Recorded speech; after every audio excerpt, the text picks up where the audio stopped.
frankly, its lack of ambition. What's neat about it is all the studios, part of their schedule that they do every year is they make, at least back then, they would make 2, 3 or 4 or 5 or 6 horror movies. You know, it would be cheap movies for them, but they would look pretty good for, you know, especially compared to the straight to video junk that's out there. The only analog today is Blumhouse, and those are just so cheap that they don't have the high quality production value of something like The Relic or The Keep. And the thing about it is, like, you know, so the studios will make this. They're not going to win Oscars for this, but they figure that they'll make a monster movie, or they'll make a double movie, or they'll make a supernatural horror film. They'll pick a week where there's not a whole lot going on, and then they release it, and then maybe it wins the weekend, and then it does okay the next week, and then after that it's done. And then it's now just send it out on DVD and sell it to theaters. It's part of that year's slate. Yeah. And then, you know, and it's done by the studio to just service an audience and make some quick cash. So that's what The Relic is. Now they've got Gale Ann Hurd producing it, and they've got Peter Hyams directing it. Now, Peter Hyams had been around for like a long time, but he's kind of worked his way down. Yeah, he starts off like as a writer with Telefon, right? Yeah. With Charles Bronson. Yeah. And then Capricorn 1, which when I was a kid, Capricorn 1 was like this amazing film. And then it was like, boom, this guy was like the studio guy who would come in and give you a really good... Well, I mean, like, I think Peter Hyams in the 70s is one of the most, and in the 80s is one of the most underrated action directors. He does action set pieces that are just fantastic. And even looking at like he's done some movies that they're always derivative a little bit that don't work. Like the Presidio doesn't work at all, but something like the Narrow Margin. The Narrow Margin is terrific. Sure. The Narrow Margin is, I forgot how good that was until I saw it again. But by the end of the 90s, he had kind of like, you know, he had just done the 2 Time Cop and Sudden Death. Again, Sudden Death is pretty good too. And maybe Sudden Death was right before this. No, I think Sudden Death is what I'm guessing is what was right before this, and that's a really good Time Cop. It's one, and that's a really good. Well, Sudden Death definitely came after Time Cop, and Sudden Death is a really good Die Hard ripoff. Peter Hyams and Gale Ann Hurd are just too good for this project. They just really outclass this project. This is the kind of film that a Rupert Wainwright would normally be directing, or a Darren Sarafian would be directing. That's the kind of people you would imagine, or Stephen Hopkins would be directing. When you get Peter Hyams doing a silly little monster movie with not even a B-level cast, a C-level cast, there's some things I don't like about it, but it's a hell of a fun monster movie. It's basically a monster movie, and the back of the box is right. Yeah, everything is all worked around the museum, but that really works. And frankly, the 2 lead actors in the film, Penelope Ann Miller and Tom Sizemore, I don't think they've ever been better. Now, I actually really like Penelope Ann Miller and her little bit in Biloxi Blues. I loved her in this movie. I thought she was totally charming really, in the film. I think she's fantastic in the movie. I think she's a wonderful lead. And I think Sizemore, who I'm normally always bored by, he's terrific in it. Yeah, and he has like the thankless job of like pushing the exposition forward. Yeah, but he does a good job with it, actually. No, completely. He makes it listenable and fun. Yeah, and the way he barks orders out, I buy. You know, he's one of the few times I buy the cop in the monster movie as a real cop. Yeah, he actually feels. No, authentic. He should be like starring in a Law and Order fucking spinoff or something. He looks. It just goes to show what a good atmospheric genre director that Peter Hyams is. That he can make a monster movie that's as fun as The Relic, but not that great of a monster. The first half of the movie doesn't show the monster enough. We kind of want to have more of a relationship with the monster so it means more to us. And he saves it for a bigger reveal. I think that was a mistake. Nevertheless, I'm really enjoying it. I just think I would like to have personalized the monster a little bit more. Then they show us the monster, Then they show us the monster too much, and now I don't like the monster. It's some kind of chimera thing with like alligator body and multiple legs. Frankly, I don't like a rat. It's a spider. Frankly, I like the first introduction of it because it's obviously a puppet. All right, it's obviously a physical thing that they filmed. There's a bunch of people inside of that. Latex. But pretty quickly, it becomes a CGI that has the physiology of a shaggy dog. It has a physiology of a big galloping dog, but with a vagina meets predator mouth. Yeah. Like almost they always have this, like the whole mouth opens up on every side and looks like a cross between a flower and a vagina. And I'm sure that was exactly or a flower, vagina, and an asshole. And I'm sure that was exactly the thought. Yeah. And Predator. When it comes to monster movies, how the monster got there or who the monster is or how the monster was generated, whatever, I'm pretty easy. You don't need to really sell me on that much. Just keep it simple. Yeah. Keep it simple. I mean, if all of a sudden there was just a beast in a box that they opened up, I'm okay with that. Yeah. I don't need a whole lot of shit explained. Now, they explain a bunch of stuff that if you take their explanation all the way, it doesn't add anything to the movie. It's just confusing. Nor does the setup work at all. It doesn't really. The setup really doesn't work. And then even the whole concept of the creature is this one guy that used to be the explorer, and the insinuation that Penelope Ann Miller once had a relationship with him, which is very obliquely delivered, so completely obliquely that it's like. But then they keep in the last 20 minutes they keep hitting on it a couple of times without ever saying it. Yeah. But that's meant to be evoked. Didn't need it. Didn't want it. Literally, the simplest explanation of the monster would have sufficed for me, and then I wouldn't have asked any more questions. Well, here's what I was able to get from it, because the beginning of the movie is really wonky with its mechanics of the explorer guy who's sort of like William Hurt in Altered States. Yeah. He's down in South America somewhere. Like Peru. He's searching for something.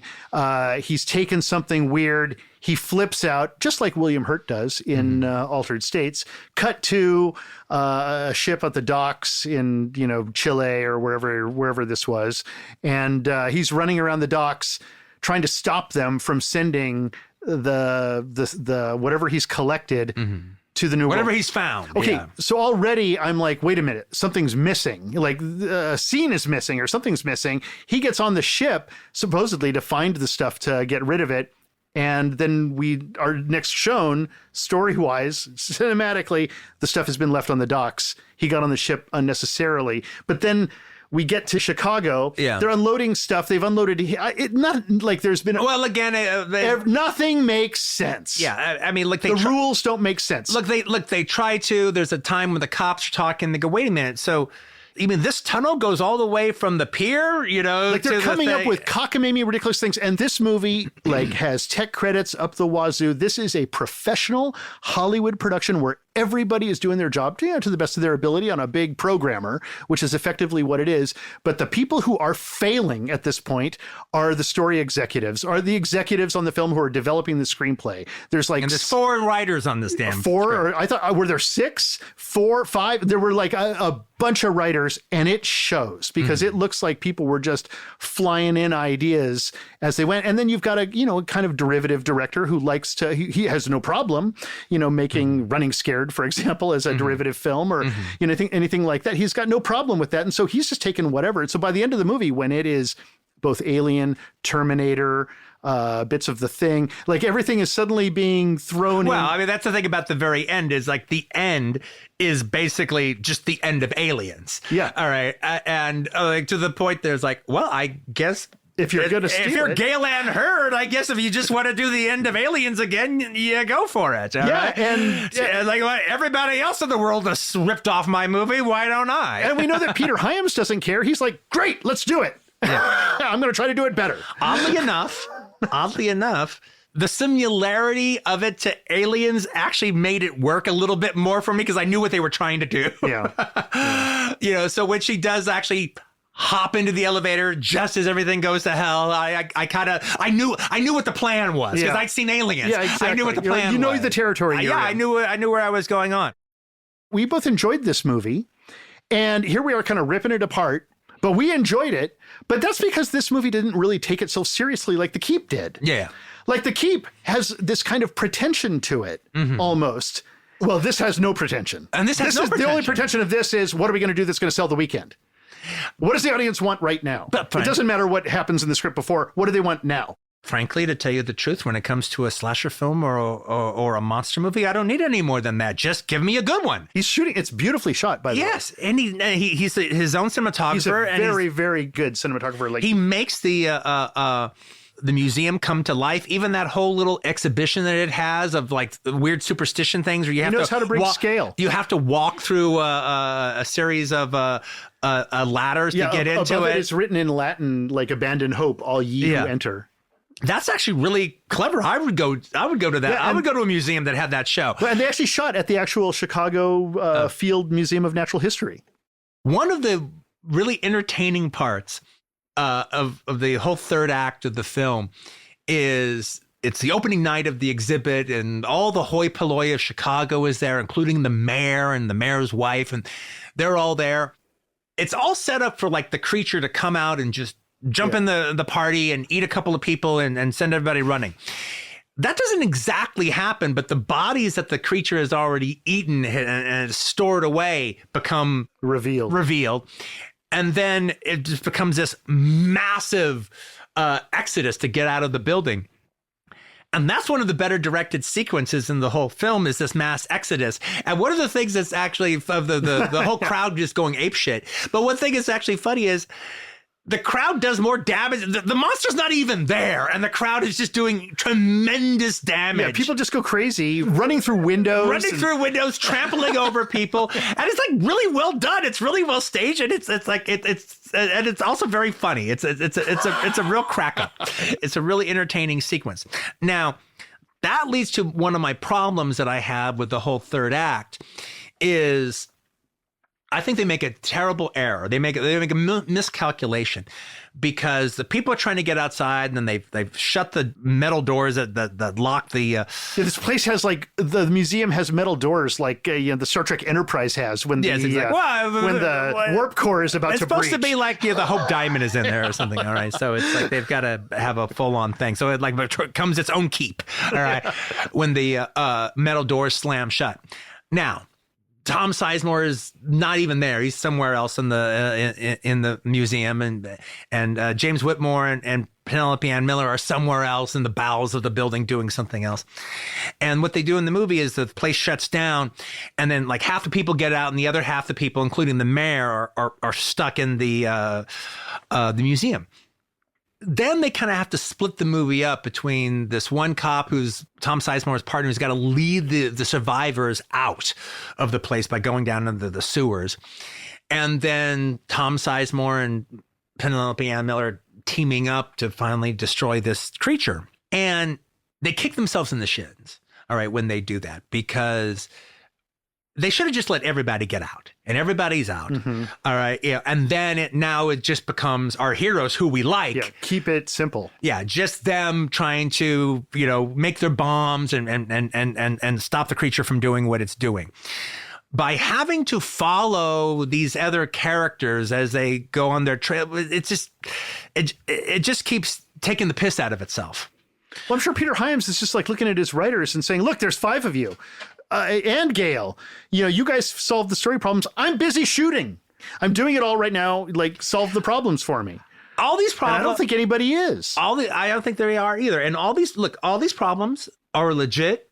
But when I watched the movie, I had a really good time. Like I said, it's the overqualification of Peter Hyams on this puny little movie. All right. But this puny little movie done with all the, the gloss of a Paramount film. The one thing that I will add to the film that I actually think completely works, and not only does it completely work, is now almost the thing that I find the most charming about the movie, is the relationship between Penelope Ann Miller and Tom Sizemore's character. Because through the first half of the film, Look, she's just pissed off. She's just she might be losing her grant. She's just in a bad situation to some degree or another. They're busting her balls. That guy should get the grant, Dr. Lee. Yeah. Dr. Lee should be getting the grant. No, one of the things that's actually really interesting in the movie, they try to make this comic villain out of like her big rival at the museum, because he might get the grant that he already has a grant, but he might get her grant as well. He's kind of the smarmy, super smart guy. She actually even goes to him for help. Yeah. She's so nervous about him getting the grant. It's obvious that she knows he's better than her. So the grant is actually up for grabs. Yeah. All right? She could be out of work. And he's more of a hustler. He has like a kind of, and she's like, doing other things. And one of the things but later in the movie, they actually have him do something really, really shitty to her. And I wish they hadn't have done that. Yeah, I thought that was a betrayal. I thought it was a betrayal too, because I like the fact that she treats him like a comic villain, but we don't necessarily look at him that way. He hasn't done anything necessarily villainous. And where's that moment where she's like looking at the DNA numbers and everything, and she's trying to figure it out, and she goes to him and says, do you see something weird about this? And he looks at it and he immediately sees what's going on and tells her, oh, well, this is not you have a mistake in your testing because this has got too many different strains of whatever. Yeah. I mean, I would have liked it. I think it would have actually had more meaning in the character if he wasn't made an easy villain, if his villainy just came out of her own insecurity. If he had then used his expertise to then help, he could have still been killed. He doesn't even have to be friendly. All right. It's just, he just doesn't have to do I was definitely some majorly villain I thing. was definitely not celebrating his death when it came. Yeah, I mean neither. But by that point, I didn't. They threw away his character when they did that, so I didn't care. Yeah. But Tom Sizemore comes in the movie totally on the job. He is there to solve this murder that's happened. He's there to solve it and see if this crazy murderer is still hanging around the museum. She doesn't give a fuck about him. It's just a pain in the ass. She doesn't want to have to deal with him. She's pretty dismissive of him, but in a realistic way. She can't be really dismissive of him. He's a fucking cop. She's not. She keeps on the right side of it, but she's kind of she's not necessarily charmed by him. She's focused on her work and what she's up to, and all his questions are just a pain in the ass. And at some point, he goes, look, I'm really busy. I don't really have the time to socialize. He goes, well, I'm not asking you on a date. I'm asking you about, and he says a realistic question that she can answer. She goes, oh, okay. Oh, I'm sorry. Well, blah, blah, blah, blah, blah. Well, then you need to talk to James Whitmore over here. Bring him over here. She's not into him because she's doing her job, and he's not into her because he's doing his job. However, by the final part of the movie, in the last 20 minutes, when they're forced to work together the situation pulls them together. Try to bring down the monster. He has the right kind of information that he's experienced that brings her along. She has the right kind of information about what she knows to bring him along, without it ever turning into necessarily a romantic situation. Their camaraderie actually moved me. It actually meant something to me. And it meant something that it didn't happen until like the last 15 minutes. The last two encounters that they have with each other, they give each other, and they're only slight smiles. They give each other like half smiles, but there's a lot said in those half smiles. We like both of them.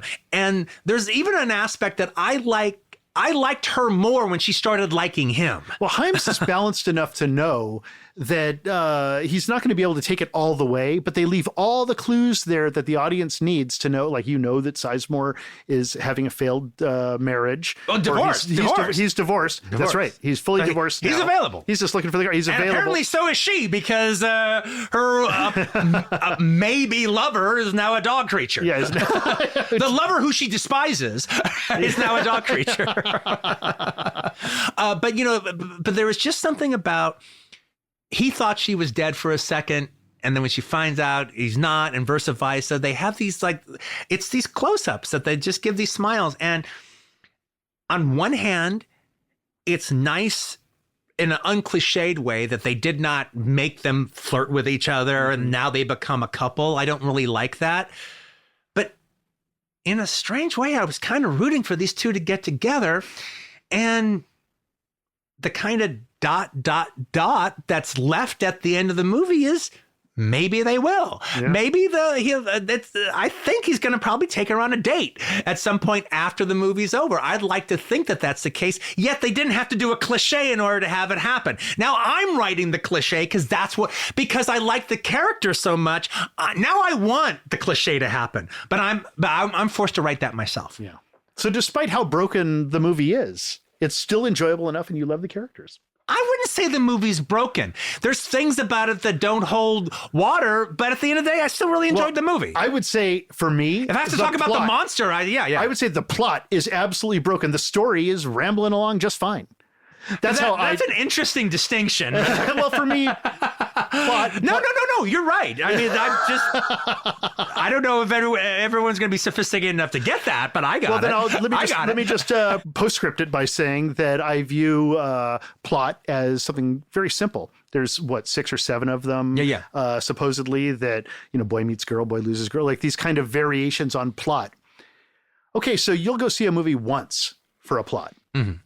It's not going to draw you back to see the plot because you've probably seen it before. Maybe there's a variation on something, but no, the plot is what's in Leonard Maltin's movies on TV guide. Right, that's the plot. What hangs on the plot is the story, and that's everything that the plot isn't. It's the theme, it's the light, it's the You're 100% character, right. It's all these other elements, and those are enjoyable enough and deftly enough handled and professionally enough handled and beautifully presented by Hollywood people making a Hollywood movie on film at a time when they were still shooting on film, doing a large kind of program. And making an attempt to not just let CGI do everything. Yeah, that's true. I mean, this was still relatively early days in CGI. In fact, one of the things I didn't... The burning creature CGI, that was probably the most apparent CGI moment. When the tongue licks her. Oh, yeah. It was a bad CGI tongue. Yeah. I would have much rather a puppet, slimy tongue, putting real slime on her. Yeah, I mean, that had to be somebody in post saying, God, we need a tongue. We need her to get tongued by this guy, or else we're just not going to know that it was the boyfriend. If that tongue doesn't go out there and slither all over, and that had to have been a post decision.